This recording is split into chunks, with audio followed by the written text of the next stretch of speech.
আমার ভাসুর হচ্ছে এই 1 বছর স্টক করার পরে যখন তখন বেহুশ হয়ে কলের ভিতরে, ঘরের ভিতরে, বারান্দায় বেহুশে পড়ে থাকে। থাকার পর আমরা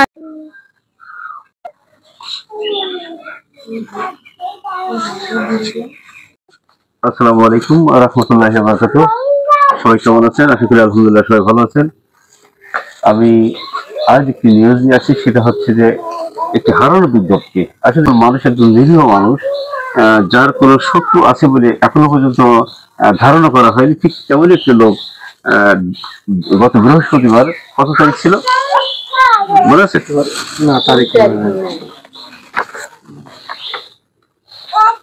3/7/25 তারিখে সন্ধ্যার পরে, অর্থাৎ পাশের গ্রামেই লেবুতলায় যাওয়ার উদ্দেশ্যে কিন্তু বের হয়। তারপরে তার খুঁজে পাওয়া যাচ্ছে না। বলছিলাম যশোরের সদর উপজেলার লেবুতলা ইউনিয়নের আগ্রাইল গ্রাম থেকে যে ব্যক্তি হারিয়ে গেছে, আমি শুরুতেই বলেছি যে ব্যক্তি হারিয়ে গেছে তার নাম হচ্ছে মোহাম্মদ আমিনুর রহমান। পিতার নাম মোহাম্মদ মহিউদ্দিন। মোহাম্মদ আমিনুর রহমান, পিতা হচ্ছে মহিউদ্দিন। এই হচ্ছে 01819469066। এই নাম্বারে যদি কেউ খুঁজে পান, এই নাম্বারে অবশ্যই যোগাযোগ করবেন। আসসালামু আলাইকুম। ওয়ালাইকুম আসসালাম। কি নাম আপনার? মোহাম্মদ আরিফুল ইসলাম। আরিফুল ইসলাম। এই দিক তাকান, আমার দিকে নেই। আপনার এই আব্বা যে হারাই গেছে, আপনার আব্বা তো নাকি? জি। কিভাবে কি দেখি ঘটনাটা বিস্তারিত বলতে হবে।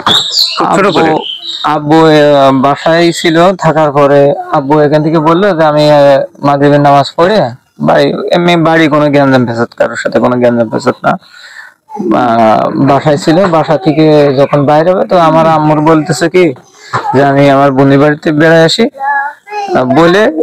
কোথায়? বোনের বাড়ি যে পাশের গ্রামে লেবুতলা, পাশাপাশি গ্রাম। জামার নাম কি?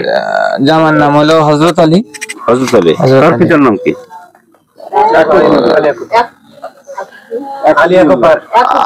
ইয়াকুব মোল্লা। তো জামাইয়ের বড় জামাইয়ের বাসায় যাইতে চাইছিল, কিন্তু যাইতে যায় আর যায় নাই। তারপরে একজন ভ্যানওয়ালা বললো কি যে তো ওখানে যায় নাই, গেছে হইলো তেঁতুলতলার বাজারে। বাজার থেকে ওখান থেকে বললো যে যশোরের পথে হয়তো রওনা হয়েছে। এই কথা বলছে, তোমার তার ভ্যানে উঠছে, উঠে ওখানে গেছে। এই যে একটু যে বোনের বাড়ি যাওয়ার কথা বলে যে সে যে যশোর মুখে রওনা হলো, এর পিছনে কি কোনো কারণ আছে কি মনে হয়? যে তার কোনো শত্রুতা এরকম আছে, গ্রামে কোনো শত্রুতা আছে বা আব্বুর সাথে তেমন কোনো গ্যাঞ্জাম ফেসাদ নাই কারোর সাথে, কিংবা আমার বাপ চাচাদের সাথেও তেমন কোনো গ্যাঞ্জাম ফেসাদ নাই।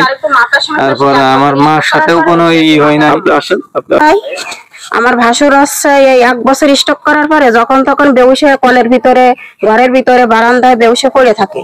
থাকার পর আমরা এসে দেখি বাথরুম টুম করে একদম বেহুশ হয়ে পড়ে থাকে। তারে হসপিটালে নিয়ে ট্রিটমেন্ট করেছি আমরা। তারপরে আমার ভাসুর একটু মাথার সমস্যা আছে, মানে মাথার সমস্যা আছে। এই যে বাড়ি থেকে যখন যায়, বাড়ি থেকে যখন যখন বাড়ি থেকে যায়, টাকা পয়সা নিয়ে গেছে নাকি? ওই 700 টাকা নিয়ে গেছে আর কি। 700 টাকা ছিল। 700 টাকা যখন আছে, তাহলে তো সে পাগল না নাকি? টাকা যখন সে চিনেছে, টাকা যখন সে নেছে, টাকা চিনে যখন নেছে, যখন বেরোচ্ছে তখন সে সুস্থ মানুষ বেরোচ্ছে। আপনারা কি বলেন? যখন বেরোচ্ছে তখন সে সুস্থ মানুষ বেরোচ্ছে না? হ্যাঁ হ্যাঁ, সে তো তখন পাগল না। নিশ্চয়ই পিছনে কোনো কারণ আছে, সেটা আছে পুলিশে যেহেতু জিডি করা হয়েছে, সেটা পুলিশই তদন্ত নেবে।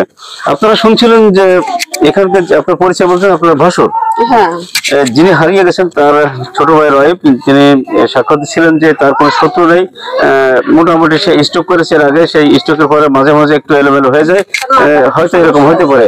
তার অনুষ্ঠিত সন্তান তিনি বলছিলেন যে ফুফু বাড়ি যাওয়ার কথা, তার ফুফু বাড়ি যাওয়ার কথা, মানে যিনি হারিয়েছেন তার বোনের বাড়ি যাওয়ার কথা বলে যে গেছে, সেখানে না যে একজন ভয়ানক সাক্ষী দিয়েছে যে পাশে যে একটা ছোট বাজার আছে, তেঁতুলতলা বাজার, সেখানে গেছে হয়তো বা যশোরের উদ্দেশ্যে রওনা হতে পারে।